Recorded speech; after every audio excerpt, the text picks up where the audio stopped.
August 30. புனித யூப்ராசியா. கேரள மாநிலம் திருச்சூருக்கு அருகிலுள்ள காட்டூரில் வாழ்ந்த அந்தோணி எழுவத்திங்கள் சேப்புக்காரன் குஞ்ஞாத்தி பெற்றோருக்கு கிபி 1887 ஆண்டு அக்டோபர் 17 பிறந்தார் யூப்ராசியா.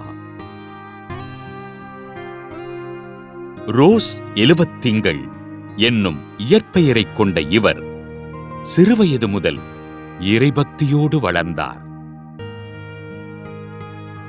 தன் 9வது வயதில் மரியன்னையினை காட்சியாகக் கண்ட யூப்ராசியா தன்னை அருட்சகோதரியாக ஆண்டவருக்கு அர்ப்பணிக்க ஆவல் கொண்டார். தன் தந்தை தனக்கு திருமணம் ஏற்பாடு செய்ய இதனை கடுமையாக மறுத்த யூப்ராசியா தான் அருட்சகோதரியாக வேண்டுமென்பதில் உறுதியோடிருந்தார். தன் பெற்றோரின் அனுமதியுடன் கூனம்மாவு பகுதியில் இருந்த கார்மேல் அன்னையர் கன்னியர் மடத்தில் சேர்ந்த இவர் சில நாட்களில் நோயினால் துன்புற்று மடத்திலிருந்து வீட்டிற்கு அனுப்பி வைக்கப்பட்டார். தன் கடுமையான ஜெபத்தினால் திருக்குடும்பத்தினை காட்சியாக கண்ட யூப்ராசியா நோயிலிருந்து குணமடைந்து மீண்டும் கன்னியர் மடம் சென்றார். கிபி 1898 ஆண்டு ஜனவரி 10 கார்மெல் துறவியரின் உடையணிந்த சகோதரி யூப்ராசியா கிபி 1900 ஆண்டு மே 24 தன் இறுதி வார்த்தைப்பாட்டை அளித்தார்.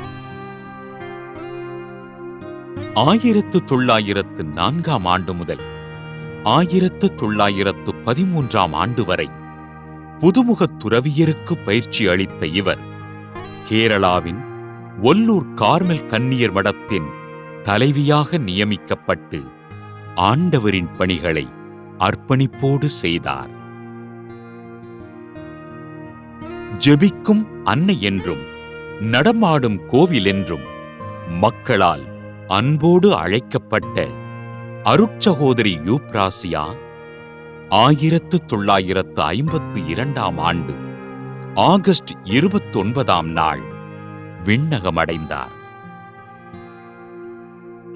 அருட்சகோதரி யூப்ராசியாவிடம் வேண்டுதல் செய்கின்ற மக்களுக்கு புதுமைகள் நிகழ திருத்தந்தை பிரான்சிஸ் அவர்கள் கடந்த 2014 ஆண்டு ஏப்ரல் 23 புனிதராக உயர்த்தினார். புனித யூப்ராசியா திருவிழாவினை கொண்டாடுகின்ற நாம் சொல்லொண்ணா துயரங்களால் துன்புறுகின்ற அருட்சகோதரிகளுக்காக ஆண்டவரிடம் ஜெபிப்போம்.